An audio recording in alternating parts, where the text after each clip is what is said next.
Accounts from incomplete ரெக்கார்ட்ஸில் ஒரு model question பார்க்கலாம். From the following details find out the missing figure அப்படிங்கிறாங்க. சரி, கொடுத்துருக்கிறது ஓப்பனிங் கேபிட்டல் க்ளோசிங், அதாவது January is opening, December closing. ஓகேயா? Goods taken for personal use என்னென்னு கேட்குறாங்க. Basically drawings. Okay, then additional capital introduced, profit for their கொடுத்துட்டாங்க. ஓகேயா? சரி, now you have to prepare statement of capital. நீங்கள் புக்கில் பார்த்தீங்கன்னா க்ளோசிங்கில் ஆரம்பிச்சிருப்பாங்க. You can do both ways. இப்போ நான் ஓப்பனிங் கேபிட்டல் ஆரம்பித்து எப்படி போடணும்னு சொல்கிறேன். இது கொஞ்சம் ஈஸி. ஏன் அப்படின்னா, இஃப் ஓப்பனிங் கேபிட்டல் இஸ் எக்ஸ்னு வச்சுக்கோங்களேன், அடிஷ்னல் கேபிட்டல் அமௌண்ட் போட்டிங்கன்னா then X plus that amount. Correct? ஏன்னா அது இன்க்ரீஸ் ஆகுது. அதே மாதிரி ப்ராஃபிட் வந்து அதுவும் இன்க்ரீஸ் ஆகுது. ஸோ இது வந்து it goes along with the flow of the cash. Correct? அதனால் ஓப்பனிங் கேபிட்டல் போட்டுக்கோங்க 27,500.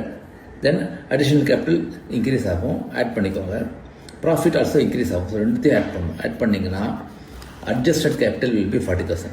ஓகேயா? ஸோ இப்போ இதில் ஒன்று என்ன இருக்குது மிஸ்ஸிங்? க்ளோசிங் கேபிட்டல் கொடுத்துட்டாங்களா? கொடுத்துருக்காங்க 35,000. தட் மீன்ஸ் உங்களோட அட்ஜஸ்டட் கேபிட்டல் 40 ஹேஸ் பிகம் 35,000.